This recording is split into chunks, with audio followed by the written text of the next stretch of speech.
마가복음 5장 1절부터 20절까지 무덤에서 세상으로 라는 제목으로 말씀을 나누도록 하겠습니다. 어수선한 시절이죠.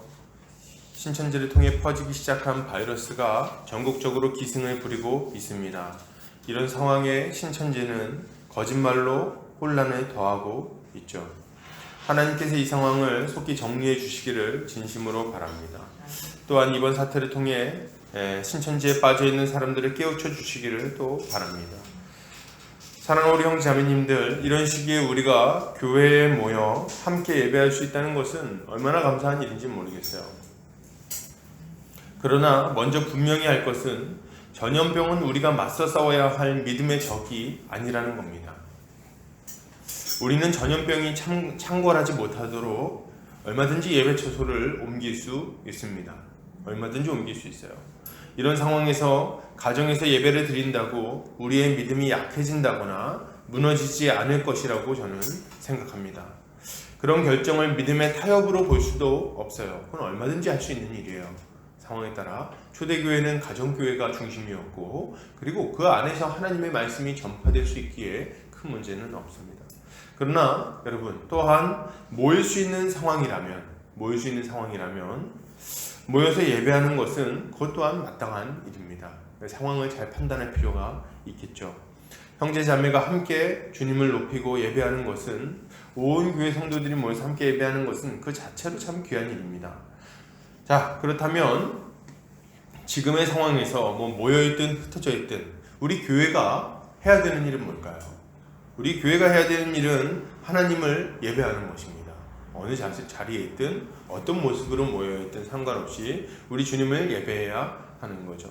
다른 모든 것은 부차적인 것이기에 미룰 수 있지만, 모였다면, 가정에서든 교회에서든 모였다면 예배하는 것이 마땅한 거예요. 그러면 여러분, 우리는 왜 예배해야 할까요? 우리는 왜 하나님을 높이고 찬양을 올려드려야 하는 것입니까? 이런 시기에 우리가 집중해야 할 하나님의 말씀은 뭘까요? 이 모든 질문은 예수 그리스도의 십자가 복음에서 그 답을 찾을 수 있습니다. 우리는 오늘 본문을 통해서 하나님께서 우리에게 베푸신 은혜가 무엇인지, 그 은혜에 우리가 어떻게 응답해야 하는지 함께 살펴보도록 하겠습니다. 오늘 본문은 4장에 나오는 하나님 나라 비유 이후에 풍랑을 잔잔케 하신 예수님이 거라사에 도착한 후에 만난 첫 번째 사건입니다. 이것을 볼 때 오늘 본문은 하나님 나라를 가지고 오신 예수님이 어떤 분이시며 무슨 일을 하는지를 잘 보여주는 본문이라고 할 수 있겠어요. 4장 전반부엔 하나님 나라 이야기, 그리고 후반부엔 예수님이 누구인지 이해하지 못하는 제자들의 이야기, 그리고 오늘 본문에는 놀라운 사역을 행하시는 예수님의 이야기. 그러니까 5장 전체는 예수님이 누구이신지를, 어떤 일을 하시는지를 알려주는 내용이라고 보셔도 무방합니다.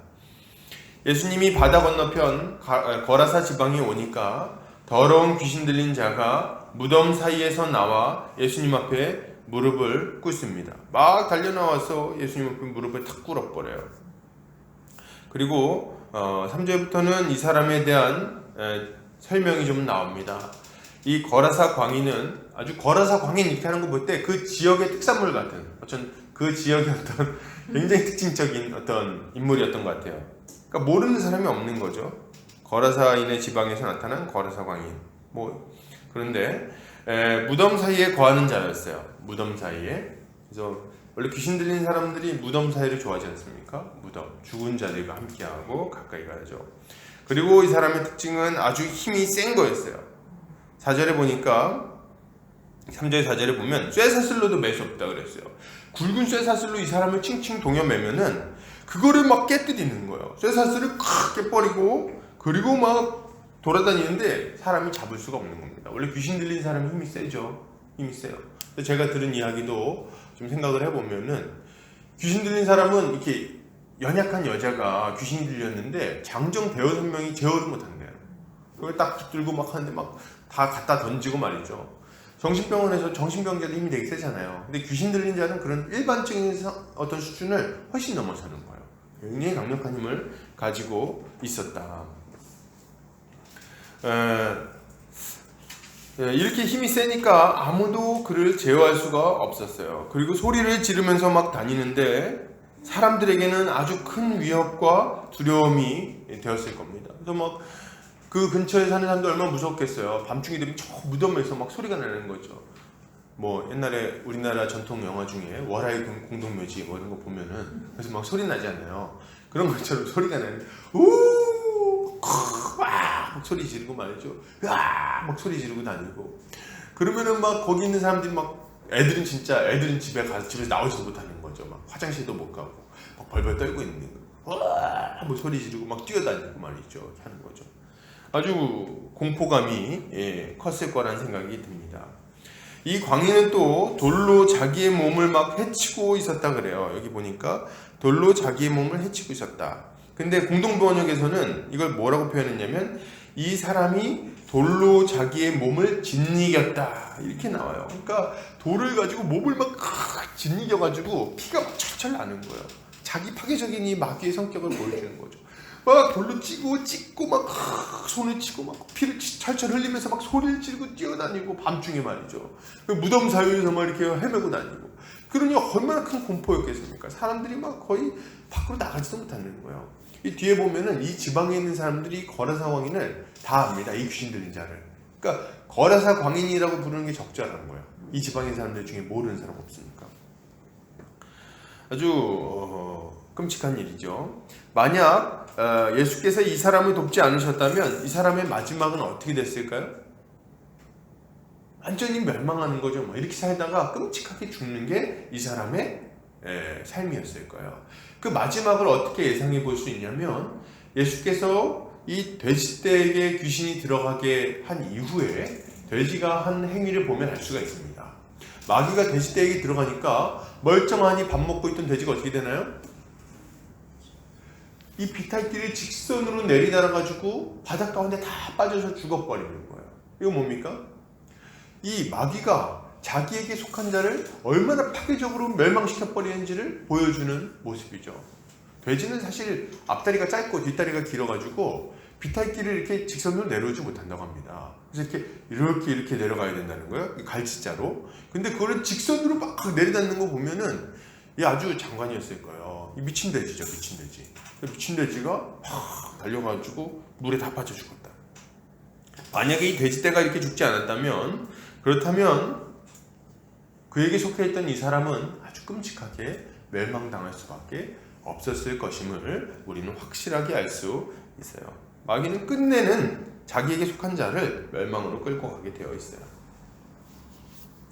문득 생각이 났는데 여러분, 마지막에 이 죽음을 앞둔 사람들을 보면은 이 사람이 예수를 믿었는지 믿지 않았는지를 알 수가 있습니다. 호스피스 병동에서 마지막을 맞이하는 사람들의 이야기를 좀 들어보면은 이 믿지 않는 사람들은 너무 큰 두려움에 빠진다는 거예요. 너무 큰 두려움에 빠지고 몸부림치고 죽지 않으려고 애쓰고 고통스러워하고 그렇게 하다가 마지막을 맞이하는데 어떤 호스피스 분이 이렇게 얘기를 해주신 거예요. 그게 보면은 그 믿지 않는 사람들과 믿는 사람은 너무 확연하게 구분이 됩니다. 믿는 자들은 이 마지막을 맞이할 때 너무 평온하게 간다는 거예요. 뭐 다 그러진 않겠죠. 그러나 이 비율적으로 보면 너무 많은 사람들이 평온하게 잠자듯이 가는 경우가 많고, 그리고 이 믿지 않는 분들은 너무 고통스러워하면서 괴로워하면서 두려워하면서 가는 것을 볼 수 있었다, 이런 얘기를 하는데 이런 것들이 다 관련 있는 얘기일 거예요. 이 거라사 광인을 보면 지금 이 시대의 사람들이 얼마나 비참한 상황에 있는지를 우리는 잘 알 수가 있습니다. 여기 있는 광인처럼 미친듯이 소리 지르고 돌아다니지 않는다고 해서 여러분 문제가 없는 게 아니에요. 우리가 뭐 지금 막 지하철에 소리 지르고 다니진 않지 않습니까? 그러나 결국 그렇게 하지 않는다 해도 우리에게는 동일한 문제가 있어요. 뭡니까?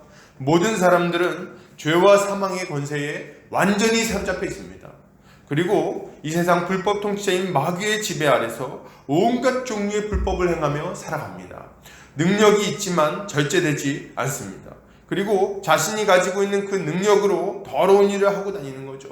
왜 티가 안 나는지 아십니까? 자신의 능력을 사용해서 그걸 가리기 때문에 그래요.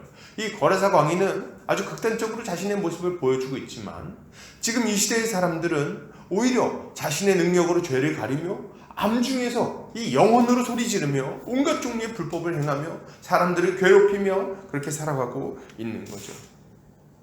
죄 가운데 살아간다는 이야기를 하고 있는 겁니다. 여러분, 정치인들과 대기업 이사들의 추잡한 사생활 이야기를 한번 들어보십시오. 이 사람들을 정상으로 볼 수 있습니까? 그 행하는 일들을 좀 보자는 거예요. 그 추잡한 사생활, 더러운 생활, 거의 우리가 그 이야기를 들으면 정신병자가 돼버릴 것 같아요. 아주 끔찍한 일들. 그들이 그런 일을 행하는 이유가 뭡니까? 강력한 힘이 있는데 절제하지 못하기 때문에 그런 거예요. 여러분, 우리가 그들을 막 욕하지만 사실 우리에게도 그 정도로 강력한 힘과 그리고 부가 주어진다면 그렇게 절제하지 못하고 아주 이상한 짓을 할지도 모르겠어요. 아마 대부분의 사람들이 이 유혹을 이기지 못할 겁니다. 아니요, 모든 사람이 이 유혹을 이기지 못할 겁니다. 지난 이야기이긴 하지만 많이 지난 이야기죠. 우리 장자연 씨 이야기를 들어보면 그 어떤 수기 이런 걸 보면은 정말 너무한다 이런 생각을 하게 되는 것 같아요. 또한 이들은 죄 가운데 살면서 그렇게 양심의 가책도 없이 막 살아가죠. 그렇게 살다가 자기를 괴롭히다가 그 마지막에는 어떻게 됩니까? 멸망에 이르게 되는 거예요. 여러분, 이 땅에서 막 잘 먹고 잘 산다고 해서 이후에도 잘 먹고 잘 살 거라고 생각하시면 그건 큰 오산입니다. 그들의 앞에는 고통이 기다리고 있고 그리고 영원한 멸망이 기다리고 있는 거예요.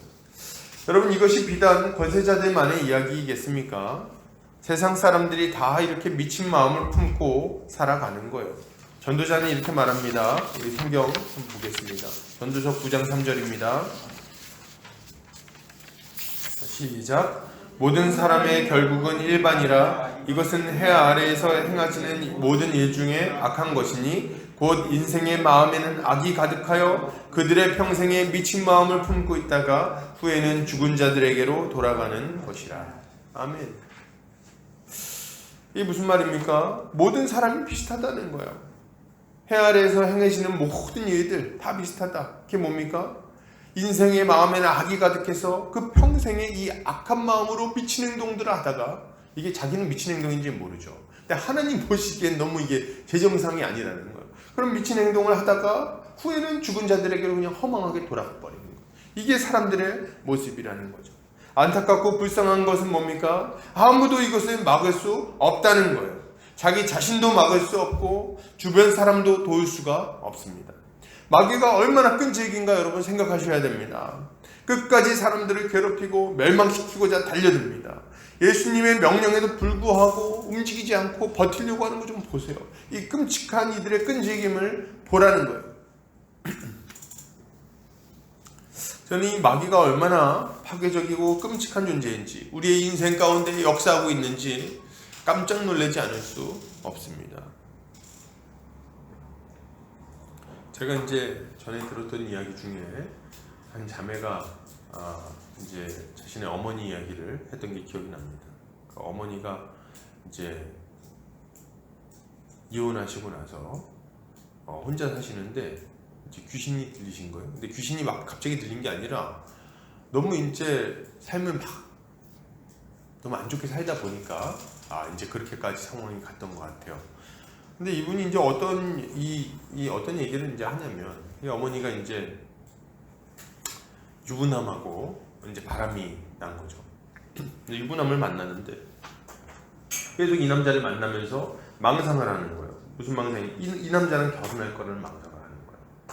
이 사람은 유부남인데 바람을 피우면서. 그래서 그 망상을 하는데 이게 잘 안 되니까 그것 때문에 스트레스 받고, 그런 와중에 자기는 점점 늙어가고, 그러니까 나이 들어가고, 그러니까 자기의 이제 그 예전의 모습이 점점 이제 아름다웠던 모습이 사라지는 걸 보면서 너무 고통스러워하고, 그런 와중에 이제 마귀가 들려버린 거예요. 그래가지고 귀신이 들려가지고 막 소리를 지르고 그 방에서 이렇게 누워가지고 막 주문을 외우고 말을 다 거꾸로 하고 이상한 행동들을 막 하는 거죠. 그래서 그러면서 막 아주 고통스럽게 있는 모습들이 이 자매의 말에 의하면 좀 있었다 얘기를 하더라고요.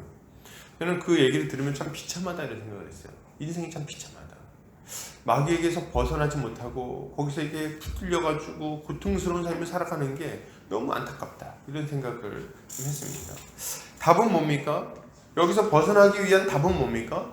이 마귀의 권세에서 벗어나서 자유함을 얻고 다시금 단정한 삶을 살아가며 인생이 회복되는 비결은 뭡니까? 유일한 해결책은 뭐죠? 이 강력한 마귀의 권세, 다른 사람도 도울 수 없고 자기 자신도 스스로 도울 수 없는 이 완악한 상태, 이 상태에서 벗어날 수 있는 유일한 방법은 예수 그리스도를 만나는 거예요. 여러분, 오늘 예수께서 이 거라사 광인을 만나심으로 그를 사망의 권세에서 해방시키는 것을 보게 됩니다. 여러분, 우리는 예수님을 만나야 되는 거예요. 예수님을 만나면 우리의 모든 문제들, 마귀에게 사로잡혀있던 이 모든 고통스러운 상황들, 이것들에서 우리가 해방될 수 있는 거죠. 여러분, 오늘 예수님은 거라사 광인에게 이름을 물어보십니다. 혹자는 아니 지금 당장 쫓아내야지 뭐 이름을 물어보고 있는가? 이름 물어보는 게 무슨 귀신 쫓아내는 방법인가? 뭐 이런 생각하시는 분들도 있어요. 그래가지고 뭐 이렇게 목사님들 중에는 꼭 귀신 내쫓는다고 할 때 이름 물어보시더라고요. 이름이 뭐니? 막 자꾸 그럼 물어보지 마세요. 알아서 어떡하려고. 자기가 알면 뭐 달라집니까? 이름 물어보는 게 무슨 큰 의미가 있는 것처럼 얘기하는데 아니 그렇지 않아요. 오늘 본문에 보면 예수님이 이름 물어보기 전에 8절에 보니까 뭐라 그래요? 이미 그에게 이르기를 나가라 이렇게 얘기를 하신 거예요. 예수님이 이름을 물어봐야만 쫓아낼 수 있는 게 아닙니다. 그런 이상한 소리는 안 했으면 좋겠어요. 아무튼 예수님이 이름을 물어보십니다. 이건 뭐냐면 이 귀신이 어떤 존재인지를 좀 드러내려고 하는 거예요. 이게 필수 조건은 아니에요. 근데 물어보세요. 사람들에게 알려주고자 하시는 거죠, 예수님이. 그러자 이들이 뭐라고 말합니까? 우리는 레기온, 군대입니다 이렇게 얘기를 해요. 이유가 뭡니까? 이유가 뭐예요? 이는 우리가 수가 많기 때문이다 이렇게 얘기를 하죠. 군대니 우리가 많음이니이다. 9절 같이 읽어볼까요? 자, 시작. 이에 물으시되 내 이름이 무엇이냐 이르되 내 이름은 군대니 우리가 많음이니이다 하고, 그죠? 이 마귀가 군대다 이렇게 얘기할 정도로 많았다는 거예요. 이게 무슨 말입니까? 우리 보통 귀신 들리면요 하나씩 들잖아요. 그리고 성경에 보면 한 귀신 쫓아냈더니 몇 귀신 들어와요? 7귀신. 그러니까 그거 굉장히 고통스럽다 이렇게 얘기하잖아요. 근데 지금 이 사람은 귀신이 얼마큼 많이 들어갔습니까? 군대 귀신이라고. 이때 로마의 군단은 6,000명가량 됩니다. 6,000명가량. 그러니까 6,000마리 정도 되는 귀신이 이 사람 안에 들어가 있는 거예요. 그러니 쇠사슬 같은 걸로 묶을 수 있을 게 뭡니까? 순식간에 깨버리는 거죠. 6,000마리나 되는데 어마어마한 힘을 가지고 있는 거예요. 그런데 말이죠, 여기서 우리가 주목해야 될 점은 이 귀신이 이렇게 강력하다는 게 아니에요. 어디에 주목해야 됩니까? 이렇게 강력한 군대 귀신, 6,000마리나 되는 귀신이 들어가 있는 이 사람도, 이 강력한 귀신도 예수님이 나가라 얘기하시니까 꼼짝 못하고 나갈 수밖에 없었다. 여기에 우리가 주목해야 되는 거죠. 예수의 권세는 마귀의 권세를 순식간에 짓밟습니다. 마귀는 절대로 예수님을 이길 수가 없어요. 예수 그리스도 이름 안에 있는 그 권세를 절대로 이기지 못한다는 거예요. 그래서 이 군대 귀신이 쫓겨나 버리는 거죠. 예수님이 귀신을 쫓아내자 이 광인은 정신이 돌아옵니다. 그리고 예수님 앞에 단정한 모습으로 서는 거예요. 예수님은 사람들을 사로잡고 있는 강력한 어둠의 권세를 말씀으로 무너뜨리십니다. 아멘. 그리고 이 사람이 하나님의 다스림 가운데 살아갈 수 있도록 만들어 주시는 거죠. 하나님은 그들이 하나님 나라 백성으로서 복된 삶을 살아가게 만드시는 분이시고 이 일을 우리 주님이 하시는 거예요. 예수를 믿게 되면 여러분 거듭납니다. 거듭난 사람은 절제할 수 있게 됩니다. 그뿐입니까? 정결해지죠. 자기를 존중하고 다른 사람들을 돕는 단정한 삶을 살게 됩니다. 삶이 바뀌는 거예요. 도둑질을 멈추고 중독에서 벗어나고 거짓말을 멈추는 정도가 아니라 하나님을 위해서, 다른 사람을 위해서 인생을 사용할 수 있는 하나님의 일꾼이 됩니다. 하나님께 기쁨이 되고 이웃에게 기쁨이 되는 인생이 된다는 거예요. 이것이 복음이요 예수께서 우리에게 해주시는 일입니다.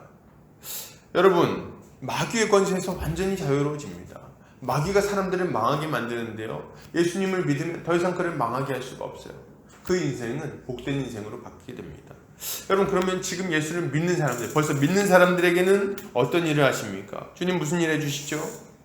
우리를 악한 마귀의 권세에서 보호해 주십니다.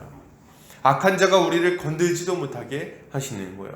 요한일서 5장 18절 같이 읽겠습니다. 시작. 하나님께로부터 난 자는 다 범죄하지 아니하는 줄 우리가 아노라. 하나님께로부터 나신 자가 그를 지키심에 악한 자가 그를 만지지도 못하느니라. 만지지도 못하느니라. 예수께서 우리의 왕이 되셔서 우리를 보호하시는데 어떤 마귀가, 어떤 악한 존재가 우리를 건드릴 수 있겠습니까? 그 누구도 하나님의 손에서 우리를 빼앗을 수 없는 거예요. 이것은 우리로 하여금 하나님의 통치 가운데 복된 삶을 살아가게 만든다는 하나님의 약속입니다. 악한 자 마귀는 늘 믿는 신자들을 유혹하고 핍박하죠. 그것이 눈에 보이는 형태로 오는 어려움이든 눈에 보이지 않는 유혹이든 말이죠. 이럴 때 주님은 우리를 지키시고 악한 자가 우리를 만지도 못하게 하십니다. 기억할 것은 이것이 유혹이나 핍박이 없게 만들어준다는 말이 아니라는 겁니다. 그런 건 아니에요. 유혹이나 핍박이 없는 것은 아닙니다. 이것은 하나님께서 부어주신 성령이 우리 안에 계시고 그분이 역사하심으로 이 성령의 능력으로 우리가 유혹과 시험을 능히 이겨낼 수 있게 만들어 주신다는 이야기를 하고 있는 거예요. 그러므로 우리에게 요구되는 것은 하나님의 약속을 굳게 믿고 의지하며 기도하는 것입니다. 할렐루야. 이게 우리에게 필요한 거죠. 이렇게 할 때 우리는 마귀의 권세에서 완전히 자유한 삶을 살아갈 수 있게 됩니다. 자, 이제 조금 더 한 걸음 나가보도록 하겠습니다.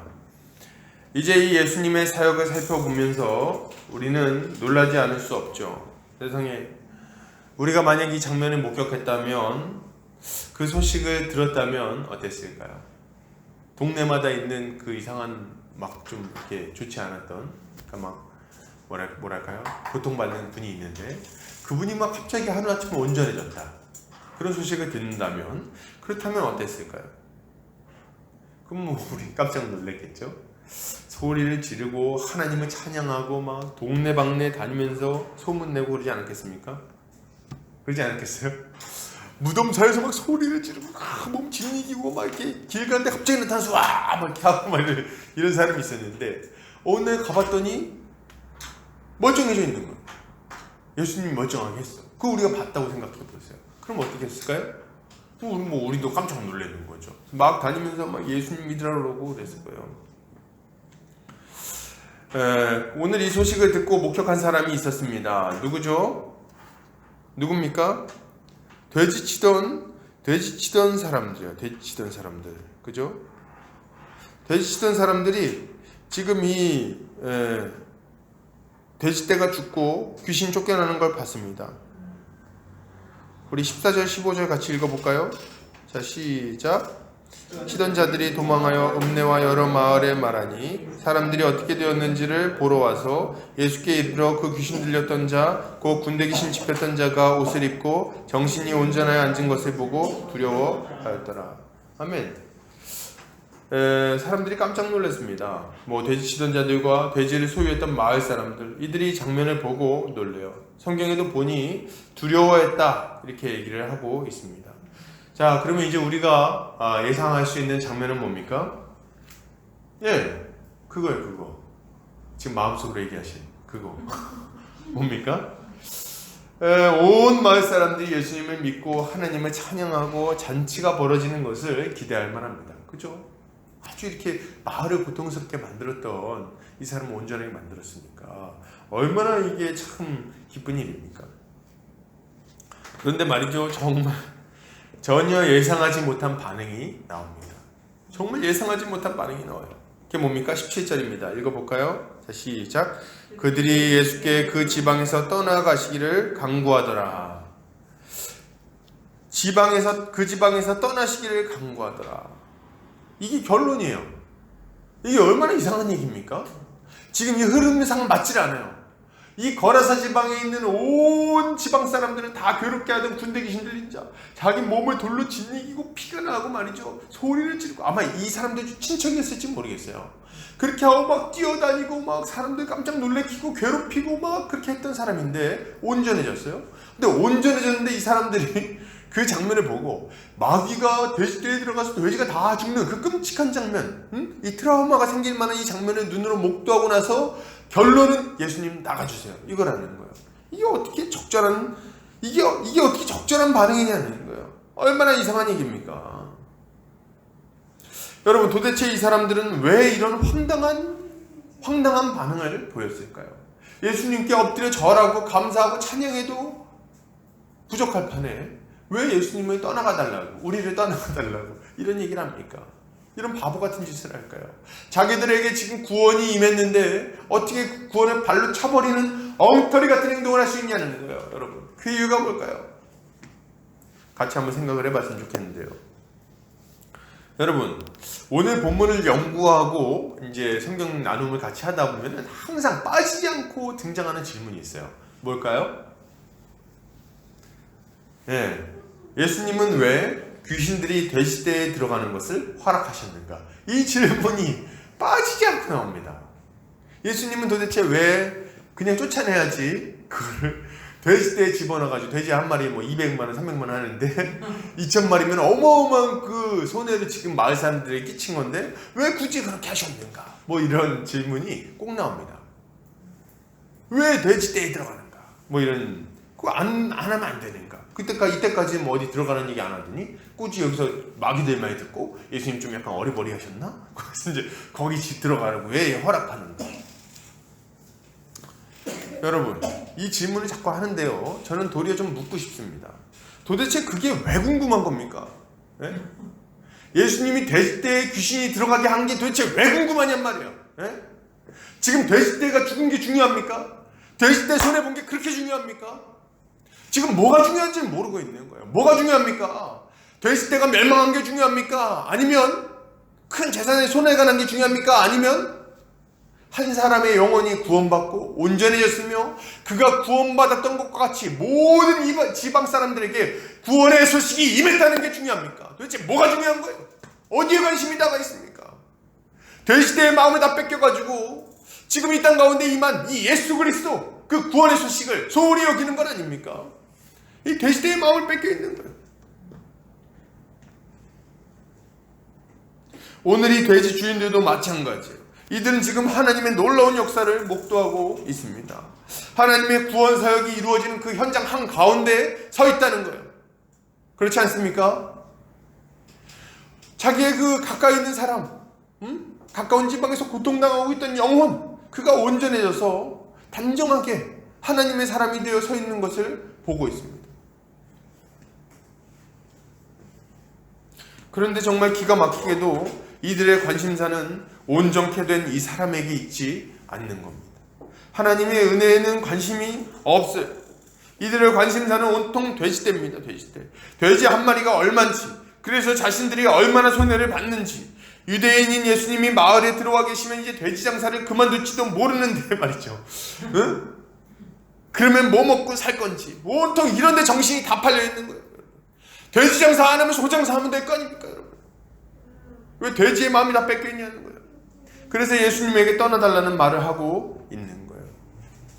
돼지떼의 마음이 뺏겨가지고 이 구원의 소식, 영생의 소식을 발로 차버리고 있는 겁니다. 여러분, 저는 지금도 마찬가지라고 생각합니다. 이 사람들의 모습을 보고 이상하다 얘기하는 우리도 똑같은 모습을 볼 수 있다는 것을 아셔야 돼요. 조금도 다르지 않아요. 사람들은 하나님의 은혜로 어떤 사람이 구원받는 것에 관심을 가지지 않습니다. 사람이 온전해지고 단정해지고 예의 발라지고 그리고 삶의 목표를 회복하는 것에 관심을 갖지 않습니다. 거기에 관심이 없어요. 다만 뭐에 관심이 있습니까? 예수를 믿으면 세상에서 무슨 손해를 보는가에 마음이 다가 있어요. 내가 예수 믿으면 어떻게 하나? 세상 일에 마음을 뺏겼죠. 한다는 말이 이런 거예요. 예수 믿으면 주일에 여행 갈 수 없는데 뭐 이런 소리를 하고 있어요. 기가 막힌 얘기예요. 예수를 믿으면 11조를 내야 하는데 돈이 아깝다는 거예요. 11조 내야 되는데 이게 내기 싫으니까 뭔 소리 합니까? 이거 내기 싫으니까, 헌금하기 싫으니까 하는 말이, 헌금하기 싫으니까 이제 교회가 돈을 밝힌다, 뭐 이런 식으로만 이제 비난을 더 하는지도 모르겠어요. 저는 이렇게 생각합니다. 정말 신실한 마음으로 교회를 섬기고 하나님께 헌물하는 자들은 이런 얘기 안 해요. 누가 합니까? 돈 내기 싫은 사람들. 제가 보면 그렇습니다. 물론 뭐 지금 상황에서, 지금 한국교회 상황에서 일리가 있는 부분이 없지는 않지만 자기 속마음을 솔직하게 좀 들여다볼 필요가 있을 것 같아요. 정말 교회가 탐욕스러워지는 게 걱정돼가지고 그 얘기를 하는 건지, 아니면 자신의 마음에 돈이 아까워서 교회를 비난하는 건지, 그거는 점검해 봐야 될 겁니다. 또 하는 얘기가 뭡니까? 예수를 믿으면 안 믿는 남자친구랑 결혼을 못하는데 그게 싫다는 거예요. 이런 소리도 하고, 예수를 믿으면 술, 담배 못하는데 싫다 그러고, 술, 담배 하고 예수 좀 믿으시지. 그죠? 뭐 우리가 무슨 금주가 금연가 협회도 아니고. 예수를 똑바로 믿으면 죄 짓고 못 살 텐데 그게 너무 불편하다는 거예요. 결론은 이거예요. 결론. 내가 이때까지 죄 짓고 살면서 여러 가지 유익을 누렸는데, 여러 가지 기쁨을 가지고 살았는데, 이제 예수 믿으면 그거 못하니까 내가 그거 포기 못하겠다, 이렇게 얘기한다는 거예요. 그래서 결론은 뭐예요? 하나님보다는 나를 믿겠다. 이게 결론이 되는 거죠. 잠언 기자는 이렇게 얘기합니다. 같이 읽어보겠습니다. 잠언 14장 16절입니다. 자, 시작. 지혜로운 자는 두려워하여 악을 떠나나 어리석은 자는 방자하여 스스로 믿느니라. 예, 이게 세상 사람들의 모습입니다. 지혜로운 자는 하나님을 두려워함으로 이 악에서 떠납니다. 그리고 예수 그리스도를 찾게 되어 있어요. 그분을 붙들고 그분께 인생을 던지고 정결한 삶을 살기를 힘쓰게 되어 있습니다. 그런데 악한 자들은 이런 좋은 하나님의 은혜를 발로 차버리는 거예요. 회개하지 않아요. 그리고 자기 자신을 믿으며 죽어봐야 알지, 뭐 이런 소리나 하며 살아갑니다. 이게 얼마나 어리석은 말입니까? 돈이 뭐라고, 여러분, 집이 뭐라고, 자녀 교육이 뭐라고 자기를 믿습니까? 죽어보다뇨. 이렇게 어리석은 말이 어디에 있냐는 거예요. 그 어리석음이 그를 영원히 망하게 만들 겁니다. 여러분, 그런데 이게 꼭 극단적으로 예수를 믿고 안 믿고를 결정할 때에만 영향을 미치는 상황은 아닙니다. 어떤 사람들은 교회를 다니지만 별시대에 마음이 너무 가 있어서 제대로 신앙생활을 못하기도 하는 거예요. 저는 큰 차이가 없다고 봅니다. 주일에 가게문을 열어야 돈을 많이 번다고 얘기하죠. 그래가지고 주일에 제대로 신앙생활을 하지 못합니다. 말씀을 제대로 듣지도 못해요. 설교 시간에 졸고, 그리고 이제 딱 예배 끝나면 가가지고 일을 하는 거예요. 아니, 내가 피곤한 건 알겠지만 다른 때 자야지. 도대체 왜 예배 시간에 조냐는 말이죠. 그래 놓고 나서 무슨 주일에 일을 하겠다고 나갑니까? 그러다 망하는 거예요. 주일에 학원을 가야 성적이 떨어지지 않는다는 이야기를 부끄러워하지도 않고 막 합니다. 목사님, 애 학원 가야 되니까 일찍 끝내주세요. 이런 소리를 해요. 이 사람이 집사입니까? 이 사람을 어떻게 신앙인으로 볼 수가 있습니까? 저는 도무지 인정할 수가 없어요. 이 상황을 인정할 수가 없어요. 어떻게 그런 말을 아무렇지도 않게 하는지 말이죠. 주일에 놀러가야 몸이 휴식을 취할 수 있어서 주일에 이번 주는 못 나가겠다는 이야기를 막 합니다. 피곤한 건 알겠는데, 이게 안 믿는 분들이라면 제가 이해를 하겠어요. 안 믿는 분들이 이제 전도되고 막 이제 하시는 분들, 어떻게 교회를 막 10년, 20년 다녔는데 이런 이야기를 막 합니까? 그래서 주일 오전 예배만 드리고 도망치듯이 그렇게 교회를 떠나는 겁니까? 밥도 안 먹고. 제가 볼 때 이것은 별시대의 마음이 온통 가 있는 모습입니다. 주일 예배를 드린다고 해도 우리 주님이 그 예배를 받으시겠습니까? 저는 좀 의문이에요. 정말. 군대 귀신이라는 강력한 악의 세력이 멸망당하는 것을 목도하는 은혜를 받았음에도 불구하고 돼지 몇 마리의 마음이 다 가 있는 거예요. 그 결과 예수님을 거절하고 배척하는 것입니다. 여러분, 이들은 어리석은 자입니다. 이들은 이 땅의 것에 마음을 빼앗겨 영혼을 팔아넘기는 자들이라고 말할 수 있겠습니다. 시편 기자는 이들을 이렇게 묘사합니다. 같이 읽겠습니다. 시편 49편 9절에서 13절입니다. 시작. 그가 영원히 살아서 죽음을 보지 않을 것인가? 그러나 그는 지혜 있는 자도 죽고 어리석고 무지한 자도 함께 망하며 그들의 재물은 남에게 남겨두고 떠나는 것을 보게 되리로다. 그러나 그들의 속생각에 그들의 집은 영원히 있고 그들의 거처는 대대에 이르리라 하여 그들의 토지를 자기 이름으로 부르도다. 사람은 존귀하나 장구하지 못하며 멸망하는 짐승 같도다. 이것이 바로 어리석은 자들의 길이며 그들의 말을 기뻐하는 자들의 종말이로다. 셀라. 무슨 말입니까? 어리석은 자는 이 땅에서 영원히 거할 거라고 생각해요. 그래서 거기에 목을 매는 거죠. 여기 보면 뭐라고 말합니까? 사람들이 자기 토지를 자기 이름으로 부른다는 거예요. 부동산 등기부등본에 자기 이름 올라가 있고 좋아한다 이겁니다. 그런데 문제는 뭡니까? 그들은 사람은 존귀하지만 장구하지 못하며 그들은 멸망하는 짐승같이 금방 순식간에 멸망해 버리고 말 거라는 거예요. 이게 결론입니다. 여러분, 이 시편 기자의 말에 귀를 기울이셔야 됩니다. 사람은 존귀하나 장구하지 못하며 멸망하는 짐승 같도다. 그러므로 여러분 생각하시기 바랍니다.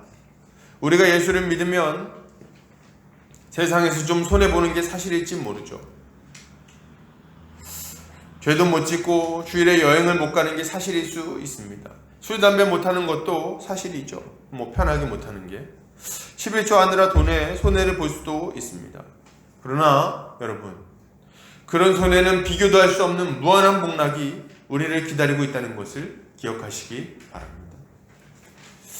죄를 못 짓는 대신 마음대로 의를 행할 수 있습니다. 여러분, 죄 짓고 살고 싶으십니까? 의를 행하며 살고 싶으십니까? 이런 당연한 질문을 할 수 있습니까? 앞에 있는 어린이에게도 물어보겠어요. 죄 지면서 살고 싶어요? 의를 행하며 살고 싶어요? 그래요. 들은 걸로 하겠습니다. 함부로 남의 욕 못하는 대신 마음껏 형제 자매를 위로하고 칭찬하고 감사할 수 있지 않습니까? 주일에 여행을 못 갈지 몰라도 예배에 나와서 하늘의 은혜를 누릴 수 있지 않습니까? 여기서 쉴 수 있잖아요. 믿지 않는 사람들과의 교제가 어색해질지 모르지만 이 세상에서 감히 찾을 수 없는 진실로 하나 된 영의 가족을 만나게 되지 않습니까? 술, 담배는 못할지 몰라도 성령을 마시고 성령에 취하며 살아가지 않냐는 거예요. 여러분, 이런 걸 기억하셔야죠. 이 땅의 삶이 고달플지는 몰라도 영원한 기쁨, 장구한 생명, 영광스러운 하나님 나라가 우리를 기다리고 있는데 어떻게 이 예수 그리스도를 세상 물질과 바꿀 수 있습니까? 그거 바꿀 수 없어요. 어떻게 그걸 바꾸고 삽니까? 이런 것을 어떻게 손해라고 말할 수 있겠냐는 거예요. 여러분, 이 영원한 복락, 이 땅에서부터 시작되어 영원까지 이어지는 그 복된 삶을 우리가 어떻게 포기하고 먹고 살 것 때문에 주님을 버릴 수 있겠습니까? 여러분, 이 세상 쾌락 때문에, 돈 때문에 예수를 거절해서는 안 되겠습니다. 하나님의 은혜를 경험하고 그의 부르심을 들었다면 뒤를 돌아보지 않아야 되겠습니다. 물질의 마음을 뺏기지 않아야 되겠어요. 죄를 회개하고 하나님의 말씀에 순종하는 삶을 살아야 합니다. 여러분, 지금 돼지 몇 마리가 중요합니까? 돼지 몇 마리가 그렇게 중요합니까? 아니죠. 제가 돼지고기 좋아하지만 돼지 때문에 예수를 버리는 게 이게 비교할 수가 있습니까? 이런 거를 어떻게 그런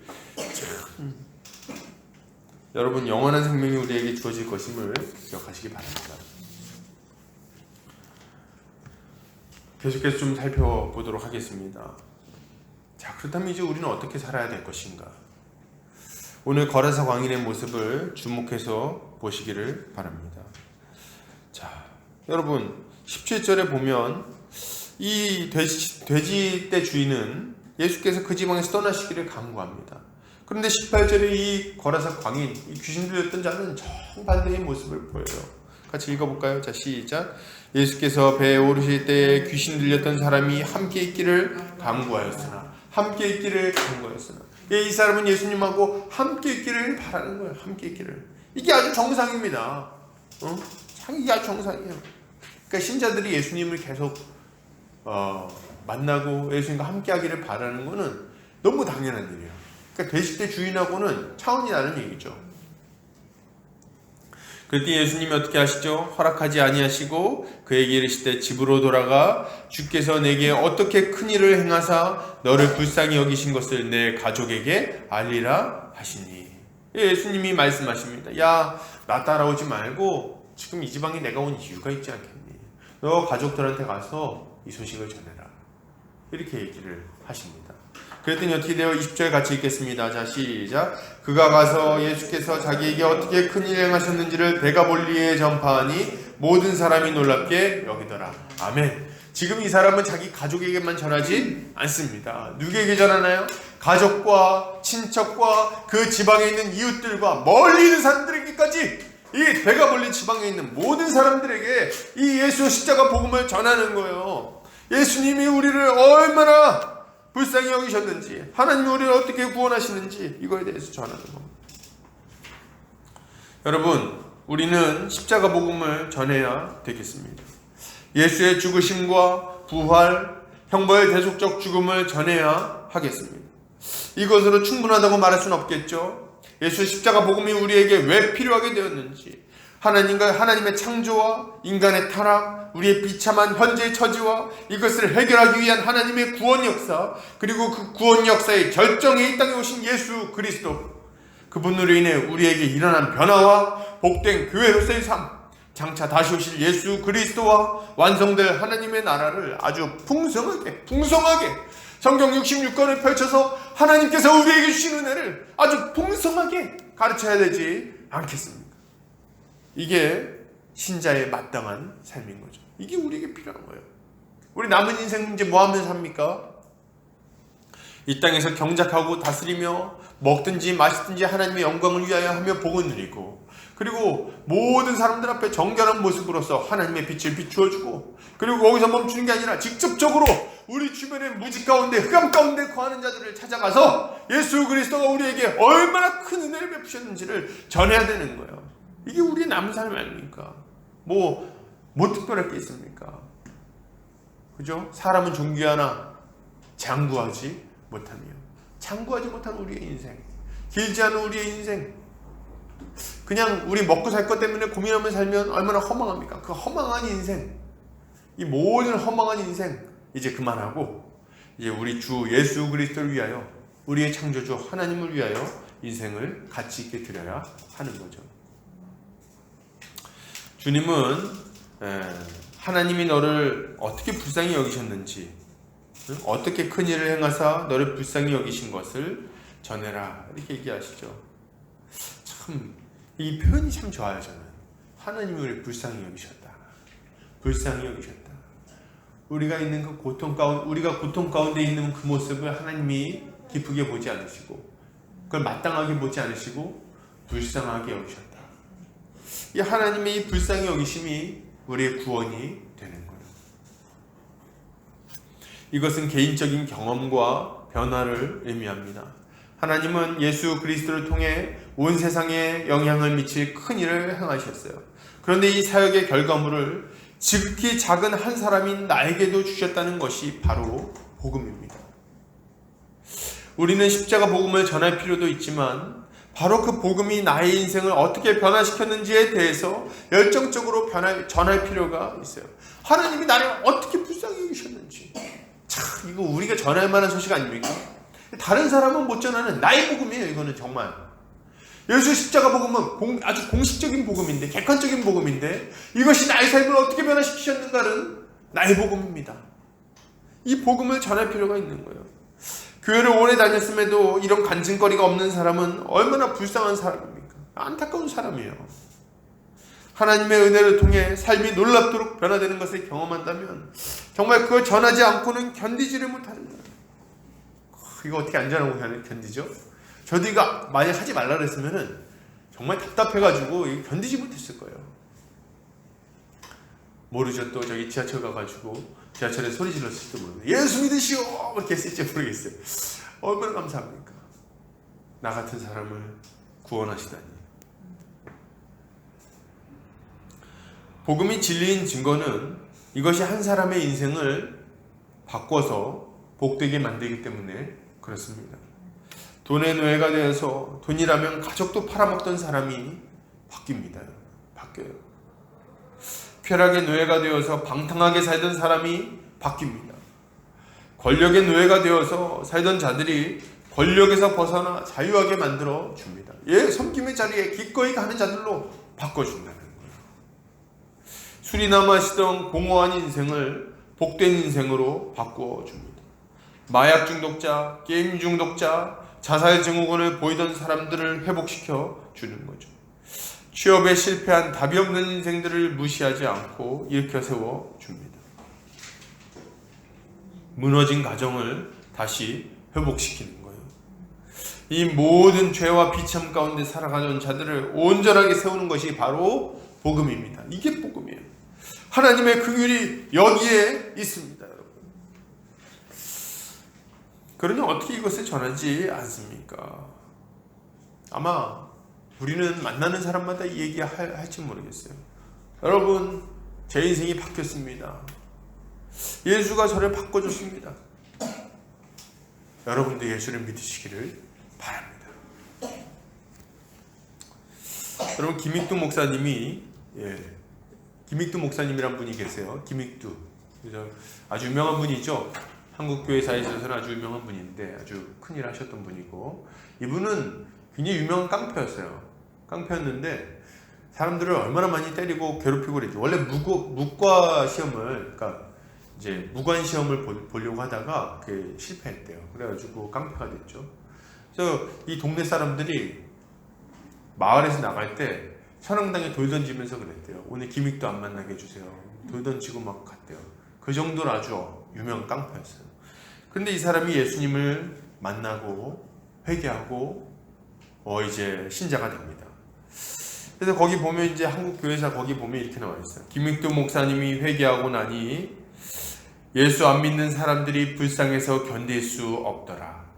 안악 장터에서 복음 전하는데 예전에 맞았던 사람들이 몰려와서 욕하고 때리는데 전도하더라. 예전 깡패 김익두입니다. 예수 믿고 여러분 앞에 회개하러 나왔습니다. 나를 실컷 때려주시오. 이러고 엎드려서 큰절을 하니 때리려고 몰려든 사람들이 민망해서 멈추고 예수를 믿었다. 이게 이제 교회사에 나와 있는, 한국 교회사에 나와 있는 구절입니다. 여러분, 이런 일들이 있는 거예요. 이전에 그 깡패 같은 사람 이제 멈추는 거죠. 방탕했던 사람 이제 멈추는 거죠. 그 무절제했던 사람 멈추는 거죠. 자기의 성공을 위해서, 자신의 유익을 위해서 아득바득 살아갔던 그런 삶을 멈추는 겁니다. 마귀에게 사로잡혀서 은밀하게든 대놓고든 온갖 종류의 죄악을 행하던 그 삶을 멈추는 거예요. 그리고 이제 어떻게 됩니까? 예수 그리스도와 함께하며 예수 십자가 복음을 전하며 하나님이 나를 어떻게 불쌍히 여기셨는지를 전하는 삶을 살아가는 거예요. 그게 우리의 삶인 거죠. 이렇게 살아가는 우리 성도님들 되시기를 주님의 이름으로 축복합니다. 결론을 드립니다. 오늘 거라사 광인은 참으로 비참한 상황에 있었습니다. 그러나 그는 예수님을 만났고 구원을 받았습니다. 그리고 이 은혜를 전파하는 삶을 살았습니다. 왜 우리도 이렇게 살아가야 되겠어요? 프랑스의 천재 수학자이자 물리학자인 파스칼의 회심 이야기는 굉장히 유명합니다. 이 사람은 13세의 삼각형의 내각의 합은 180도임을 스스로 밝혀냈어요. 사람들이 깜짝 놀라서 이 수학 공부를 부모님이 시켰는데 그 이후에 어마어마한 일들을 막 합니다. 16세에는 이게 중3 아닙니까? 원축 곡선 이론을 발표해가지고 전 유럽을 놀라게 만듭니다. 유클리드 기하 관련된 사람인 걸로 제가 알고 있는데 천재예요. 완전 천재입니다. 이 사람. 이런 파스칼은요, 젊은 나이에 아주 이런 위대한 일들을 막 이런 업적들을 이루었고, 그것 때문에 이 당시의 귀족들과 이 사교계에서는 아주 유명한 사람이 되었다고 합니다. 그는 수학적 지식과 천재성을 가지고 있었을 뿐만 아니라 모든 사람을 능가하는 향수와 포도주 그리고 도박에 대한 전문가적 지식을 가지고 있었다고 합니다. 그래서 파리의 상류층은 물론 공주들과 왕자들까지 저녁 만찬에 초대해서 그의 이야기를 듣기를 원했고, 그는 매일 밤마다 술에 취해가지고 이런 삶을 살아가고 있었다고 합니다. 아주 전형적인 젊은 천재의 이야기죠. 그런데 그가 1654년에 마차가 튕겨나가는 사고를 당합니다. 그리고 마차가 튕겨나가는 사고로부터 간신히 목숨을 건지는 일이 발생하게 돼요. 그리고 이 사건은 그가 자신의 삶을 돌아보는 결정적인 계기가 됩니다. 이 사람은 그때부터 아주 심각하게 고민해요. 자기의 삶을 돌아보면서. 어느 날 자기의 수녀원에 있는 자기의 누이 동생을 찾아갑니다. 그래서 이렇게 얘기를 해요. 나는 하나님께 버림받은 것 같다. 내 인생은 완전히 망했어. 어떻게 해야 될지 모르겠다. 이렇게 이야기를 합니다. 내가 지금 여기서 마시는 술도 향기롭지 않고 내가 행하는 여러 가지 도박과 게임들도 즐겁지 않다. 내 삶은 이제 공허할 뿐이다. 이렇게 이야기를 합니다. 그러자 이 여동생이 오빠를 위해서 하나님께 기도하겠다. 이렇게 이야기를 하죠. 그리고 나서 이 파스칼이 하나님을 만납니다. 드디어 1654년 11월 23일 밤 파스칼은 살아계신 하나님을 인격적으로 영접하고 이것은 매우 특별한 경험이 됩니다. 그는 이 은혜의 감격을 양피지에 적어서 재킷 안쪽에 꿰매고 다녔어요. 그리고 그가 죽은 이후에 그 자켓을 살펴본 사람이 발견하게 됩니다. 거기에는 이렇게 적혀 있었습니다. 불, 철학자들과 학자들의 신이 아닌 아브라함의 하나님, 이삭의 하나님, 야곱의 하나님, 예수 그리스도의 하나님, 예수 그리스도의 하나님, 하나님 외에는 세상의 모든 것들이 기억에서 사라진다. 기쁨, 기쁨, 기쁨, 기쁨의 눈물. 자신의 그 회심 경험을 적어가지고 여기다 이렇게 적어놓은 거죠. 그리고 유혹이 올 때마다 이 사람이 그걸 가지고 이겨내는 거예요. 얼마나 많은 유혹이 있었을까요? 이 젊은 천재에게. 얼마나 많은 시험이 있었을까요? 그런데 이 사람은 그 이후로 아주 신실하게 예수 그리스도를 증언하는 하나님의 군이 됩니다. 그래서 이후로 한평생 신실하게 그리스도를 따르는 삶을 살다가 주님 앞에 가게 되죠. 그것은 유명한 책이 있습니다. 뭡니까? 바로 평생 라는 책을 썼어요. 참 우리가 주목해서 볼만한 신앙인이라고 생각합니다. 여러분, 우리의 삶은 어때야 합니까? 우리의 그 공허하고 허망한 삶에서 우리를 건져주신 예수 그리스도, 그분을 우리가 굳게 붙들고 우리의 마음에 작게 깊숙한 곳에 그분을 집어넣고 그리고 그것을 늘 붙들고 전하는 삶을 살아가야 되겠어요. 사랑하는 우리 보금자리 교회 형제자매님들, 한평생 주께서 우리에게 이루신 큰일과 불쌍히 여기심을 마음에 품고 전하시는 성도님들 되시기를 주님의 이름으로 축복합니다. 기도하겠습니다.